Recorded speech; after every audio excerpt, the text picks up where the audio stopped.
Hi, all, and welcome to CT Not So Live again. This is Friday, May 8th. My name is Claire Drobot. I am the Associate Artistic Director here at City Theatre, and I'm joined by my wonderful colleague, Joel Ambrose. Hi, everybody. I'm the Director of Ticketing and Patron Services, and apparently I'm cursed because the last time I tried to Facebook Live, we also had to record and be not so live. So thank you for rolling up with us for all of our technical issues. It is a brave new digital world, and last week went so smoothly that, of course, this week did not. But that will not stop us from bringing you excellent online artistic content. So thank you. We have a great show lined up for you today. And we're going to start by just talking a little bit about what's going on behind the scenes at City Theatre this past week and what we've been able to share online. So we are so thrilled to be partnering with City of Asylum. We've worked with them a few times. They're an amazing organization, and they have launched a new shared media channel. It's kind of the first of its kind. It's bringing together a number of artistic organizations in Pittsburgh. It's called The Show Must Go Online, and City Theatre is one of the organizations participating in that. We've actually moved our Momentum Festival, which would normally close out our season at the end of May, to a digital format, and we'll be doing readings throughout May and June. We had our first launch event this past Wednesday with Mark and James, and you can tune in next Wednesday at 7 p.m. That's May 13th for Life-Changing Magic by Olivia O'Connor. We're really excited about that one. In addition, our Momentum Festival also includes In Their Own Voices, which features Pittsburgh-based writers. It's a partnership with the Dramatists Guild, and you get to actually watch excerpts of writers reading their own work out loud. So you can actually hear all of the voices that a playwright hears in their head from the playwright's own mouth. We launched that with Jared Pascoe on Thursday, and we'll be sharing writers throughout the month. So we're really excited. And in addition to all of the artistic goodness that we're working on, Joel, you've got some fun news that we're actually back up and running in the box office. We are. We have, well, not in the box office, but working remotely. Virtual box office. We have set ourselves up to be able to answer phone calls and make calls from our computers and process any of your orders or questions that you have. Abigail is available, and she's helping me out. We have the phones open Monday through Friday from 10 a.m. to 2 p.m. each day. You can call and leave a message. And we'll get back to you as soon as we can. We're really excited to kind of keep moving forward. So if you still have your subscriptions or have any questions about that, give us a call at 412-431-CITY-2489, and we'll be able to help you out. That's exciting. And so this is a chance for people to look ahead to the year, to when we're hopefully able to gather in person in some way, shape, or form, so they can buy subscriptions, yeah?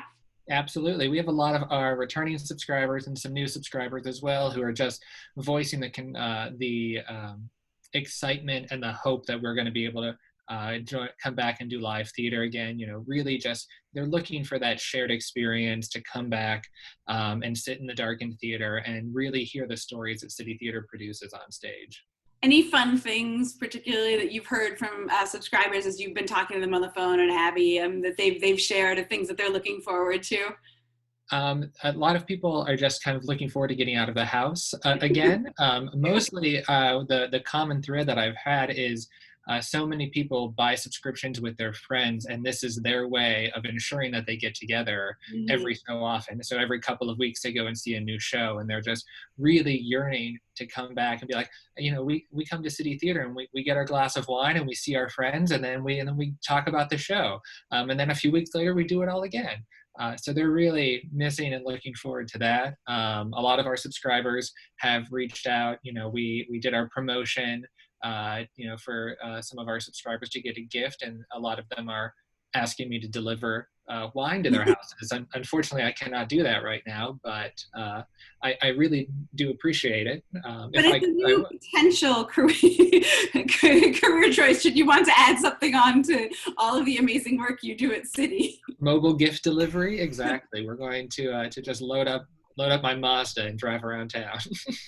Well, I hope folks have a chance to call in and talk to Abby, and thank you for helping to make all of this possible. It's a brave new digital world, and I know that Abby now has a remote setup in her house, and it's technically complicated.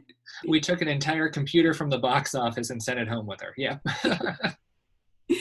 Well, it's so excellent. So thank you for jumping on today to share a little bit of what's going on behind the scenes at City. I think it's really a testament to the community that theater is about. It's, you know, the community of the staff, the community of artists, but it's also the community of our patrons. And speaking of community members, this is a great segue, right? Speaking of community members, I'm going to invite a special guest on from Literacy Pittsburgh. Allegra Elson is the Director of English Language Learning ELL programs at Literacy Pittsburgh. So welcome, Allegra. Hi, thanks for having me. Oh, it's my pleasure. So City has a program called City Connects, and it's actually how we, community is a core tenet of ours.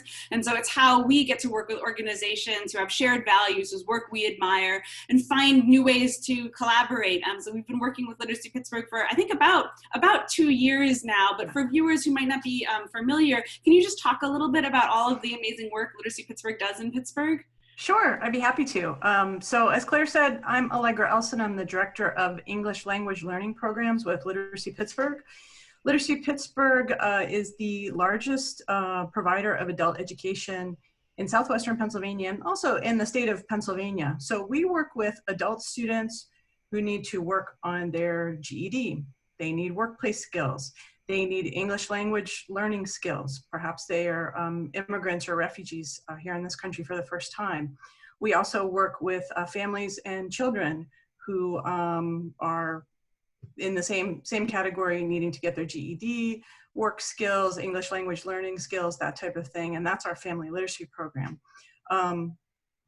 We work with a large variety of students from all over Allegheny County and Beaver County. And these are folks that are anywhere from 18 years old to 80 years old who are in our classrooms working with our volunteer tutors. All of the services that we offer to our students are free. And we have been continuing to serve students and tutors throughout this pandemic and throughout the start of the COVID-19 pandemic. And it's such like imperative work that Literacy Pittsburgh does. And so as you mentioned the pandemic, I'm wondering if you can talk a little bit about, you have offices downtown and also at satellites at the different libraries, but now no one can gather in place. So what are some of the measures that you've done to actually allow students to continue their education virtually? Yeah, I really want to commend all of our staff for this turn on a dime moment. I know that, you know, we're starting to work with these little cliches that we all use, but it really was a turn on the dime moment. The decision came to close the office on March 16th. At our downtown center, the teachers got together, contacted students, explained to them what was going on. We had robocalls going on. And then a group of our teachers started a YouTube channel that day, putting together some of our basic routines, some of our basic lessons, and also just information. We know that YouTube is, you know, one of the main things that our students can access and access easily. So we wanted them to be able to press a familiar button, see some familiar faces, and you know, see their teachers.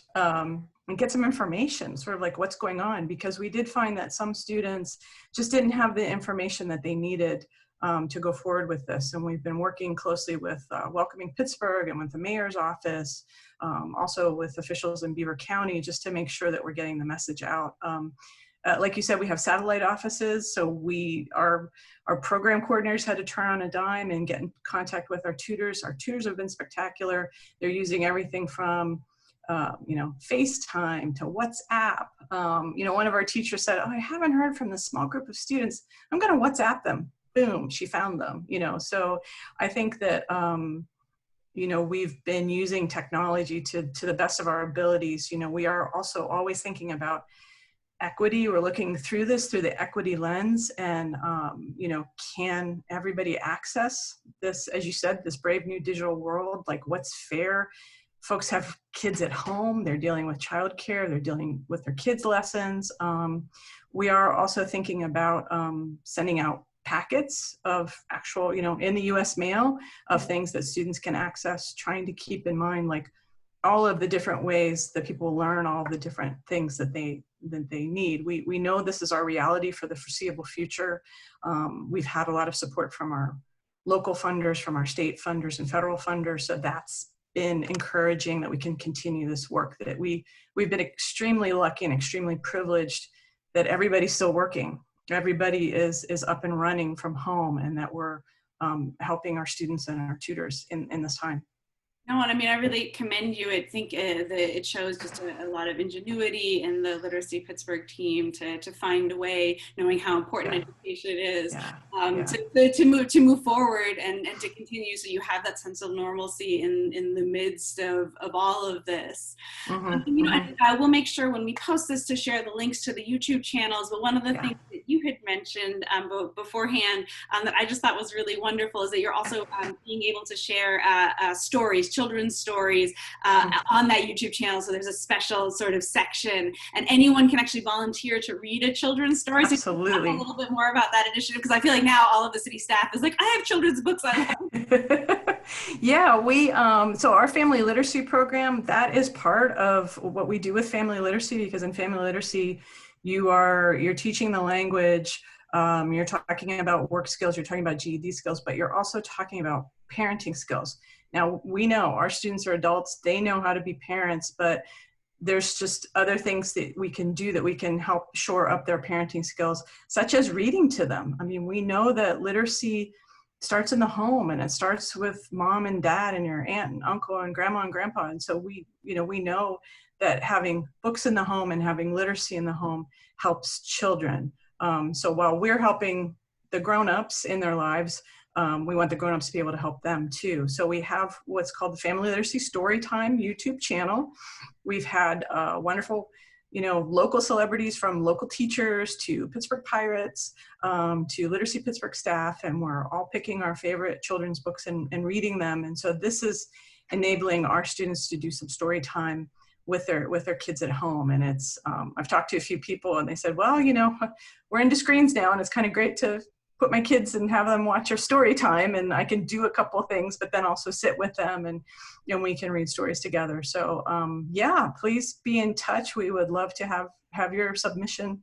We have a few now in Spanish. We'd love to have other languages. I think it's great to have all sorts of kids' stories. I think it's so exciting, and I think that idea of storytelling is actually one of the things that has connected City Theatre and Literacy Pittsburgh. I've had the privilege, you do conversation sessions where volunteers come in to practice conversation with different English language learning students, and I'm wondering if in hearing from your student community, what are some of the stories they're sharing about their experiences during this pandemic?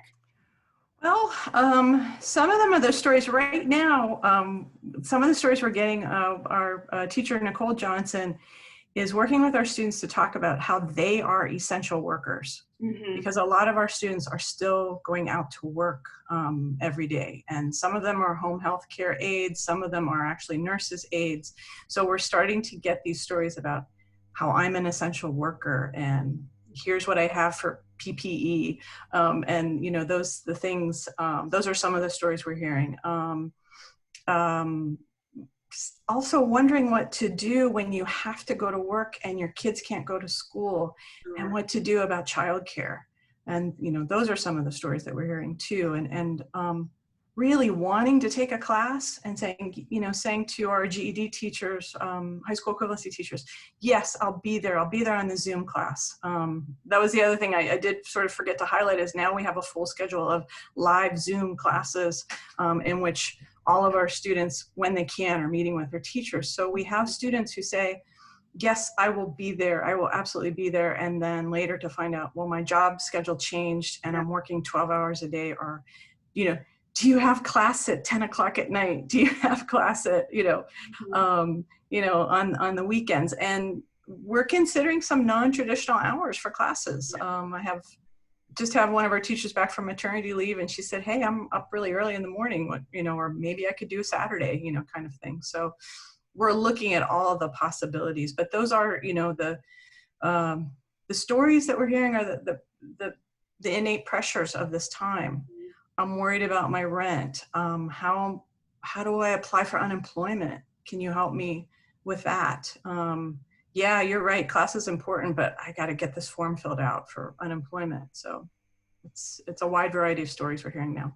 Yeah, and I think it speaks so much to that idea of equity and how, as we move forward as a community, we're able to support essential workers who need the services that Literacy Pittsburgh provides, but also the support and recognition of how challenging this moment is.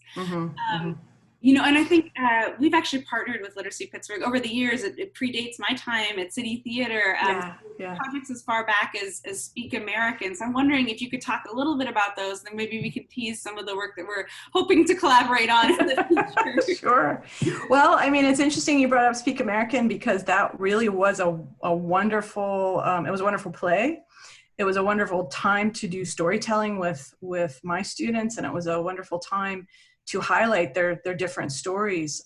So it was during that time, I did a lot of writing activities and storytelling activities with my students. Had Tony Ferreri come in, had your education coordinator come in, and then those stories were in the lobby for the entire run of the show. And that, and you know, not only did it give Literacy Pittsburgh, it highlighted Literacy Pittsburgh, but it highlighted all these diverse people that were in our town, as you know, as far back as 15 years ago. And it's still true. There's such a wide variety of people in Pittsburgh. Last year oh gosh, Claire, you're gonna have to remind me, what was the play? What was the play that we partnered on with you? Collaborated on, I believe it was Citizens Market by Corey Thomas. Right. And then we also worked on a production called We Are Among Us by Stephen Belber. Both plays that looked at different immigrant perspectives. Citizens Market takes place in a grocery store in New York, and We Are Among Us follows a number of connections to an Afghan refugee who's in America. Yeah, and also where do I ride on the bus too, which is Where fabulous. Do I Sit on the Bus by Brian Quijada. Yeah, Where Do I Sit on the Bus. Yeah, that was really, really fun. So it had like this. The last year's season was, you know, great in terms of the variety and how, you know, we could participate. Our students could go to the shows. You focused on the immigrant artisan market one Saturday, where this was a project with All for All. Yes. And also Literacy Pittsburgh students who were selling and sharing things that they had made, that, you know, really beautiful things that they had made, and from bracelets to buttons to embroidery and that type of thing. So, and we were just getting started this year, like you said. City Theatre staff came for our Conversations Partner program, in which we have volunteers come in. We pair you with a group of English language learners and take you through some conversation activities that keep the conversation going. And we were just getting started with the Cornerstone Theater project and with getting those student stories. And I know that the students love that work with the playwright and with the director, and we're really looking forward to going, you know, to telling their stories and talking about their immigrant experience in Pittsburgh. Yeah, no, it's been really beautiful building this coalition of organizations. So with support from the Allegheny Regional Asset District, we're working on a project that looks at immigration in Pittsburgh, past, present, and future. It'll ultimately be a play, culminate in a play written by James McManus and directed by Michael John Garces, who's the artistic director at Cornerstone Theater. And so we had the opportunity to work with Literacy Pittsburgh students to talk about questions, talk about their journey to making Pittsburgh home. And I think, you know, one of the things that was inspiring and striking to me is that you had a class where you had everyone from Russia to China to Iraq to different parts of South and Central America, all in this class, all with varying language skills, and talking and communicating and sharing stories and laughing about things like the weather in Pittsburgh, which I think we all see. It's raining. It's supposed to snow today, right? Yeah, tonight. Yeah, I got to go. I have to cover my garden tonight. So the things that bond us. Well, Allegra, thank you just so much for joining us today. And I'm wondering, for viewers who watch this, what's the best way, if they're interested in getting involved and supporting the work you do at Literacy Pittsburgh? How can they do that? Well, you know, the easiest way, you could go to our website, which is literacypittsburgh.org. We are up and running virtually, so we have all sorts of needs. We're still looking for volunteers. Happy to have a donation. Also, please check out we're on social media, so we have a Facebook page, Instagram, Twitter. all of the great things that that our staff and that our teachers are doing to keep our students engaged and going and talking and telling stories and feeling supported. So literacypittsburgh.org, Facebook, Instagram. We would love to see you there. Would love to have your help in the ways that you feel you could help, and we can talk to you about that. So. Well, thank you so much for joining us. It's great to see your face virtually, and I'm looking forward to getting back into a room with all of the Literacy Pittsburgh team and students soon. So, I don't know about you, but I feel like I could use a cocktail after our We'll say goodbye to Allegra, and I'm going to be joined by my colleague, Jenna Wilkin. Thanks, everybody. Thanks, Claire. Great to see Allegra. You. Bye-bye. So we do a segment, I'll say this as Jenna is getting seated, we do a segment to close out every part of CT Live called Something Good. And today, Jenna, who is our patron services manager, is going to join us with something very good. Two of our favorite things, and cocktails on Friday. Yay, thanks for having me. What ingredients do you have in front of you? A lot. Should I get to it? Yeah, let's get to it. So today I'm making an Aperol Spritz. Spritzes are the perfect quarantine cocktail because they're great for afternoon drinking, great for a happy hour, and they're really riffable. So you can make easy substitutions for all of these ingredients if you haven't had a chance to go to the store. So glassware. I like to start with just a tall Collins glass. You can use a wine glass. You can use just a shorter cocktail glass, kind of whatever you've got. We're going to fill up with ice. Do you have any fun ice cubes that you like to make? Those look like they're nice and solid.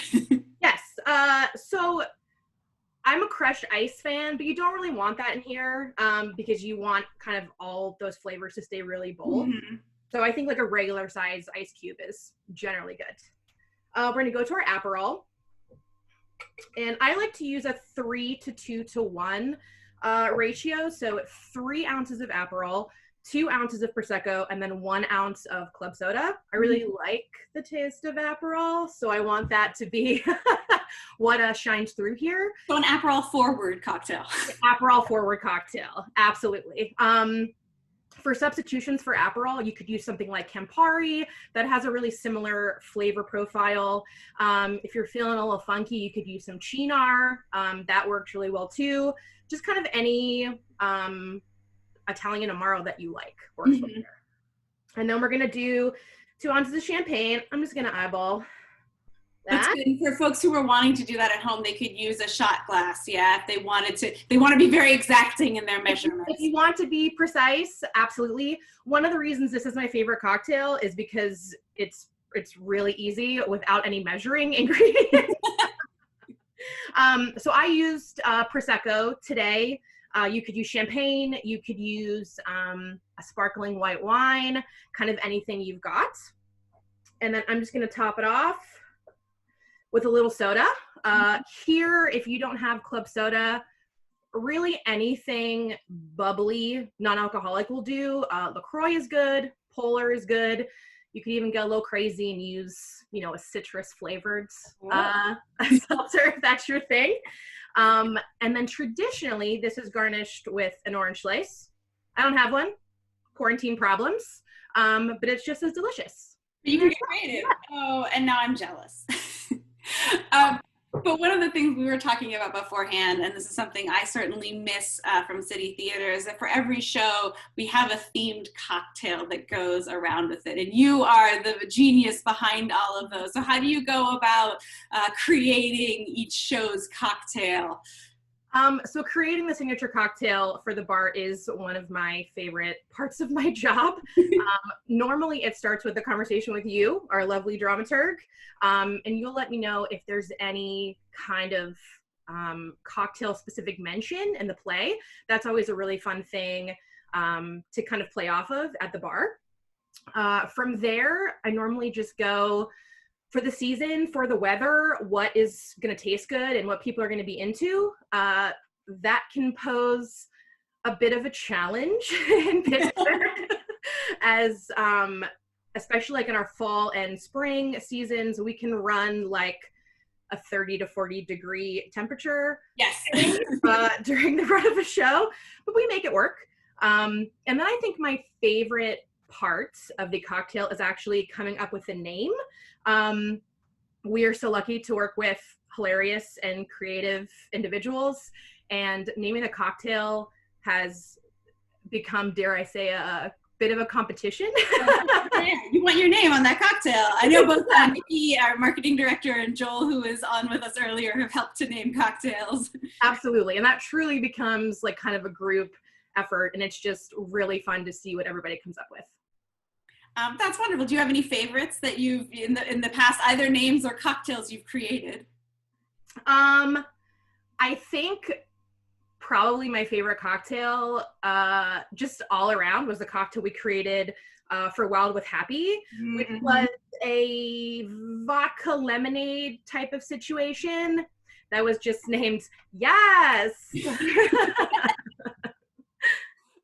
Well, there are things that I wish we could enjoy together in person, but we would be remiss without saying one of the ways that we are able to provide cocktails is that there are a number of amazing organizations that sponsor us. So we thought if you, to our viewers at home, are in need of supplies and don't have Aperol at home but are looking for some inspiration, what are some great local organizations that folks can support for their alcohol needs? So our spirit sponsors, Wiggle Whiskey and Lawrenceville Distilling, are both open, taking orders. I believe Wiggle is actually just doing like a drive-by pickup. So you just drive in and they put it in your trunk. The Wiggle Whiskey location that's open is in the Strip District. And then Lawrenceville Distilling is in Upper Lawrenceville. Our beer sponsor, Penn Brewery, is not taking orders right now, but you can still find a ton of their delicious beer at distributors all over the city. So it's wonderful. Well, then cheers to you, Jenna, and cheers to all of our viewers at home. We hope that we will see you back here soon. We hope if you need to, you can reach out to our box office. It's open from 10 to 2, Monday through Friday. And then on Wednesday night, you can join us for Life Changing Magic, our first Momentum reading, which is actually by our Young Playwrights Festival alumni, Olivia O'Connor, directed by Montez Freeland. That's hosted at The Show Must Go Online. We'll make sure to post the link. You can, it's free, but you do need to register to receive all of the login information. So a big thank you. We will be back with you live next Friday, knock on wood, with our artistic director, Mark Masterson, and special guests to come. So we look forward to seeing you soon. And Jenna, I'm gonna get in my car now and drive over and just stand socially distanced outside your window. I'm making you one right now, Claire. All right, bye everyone. Bye.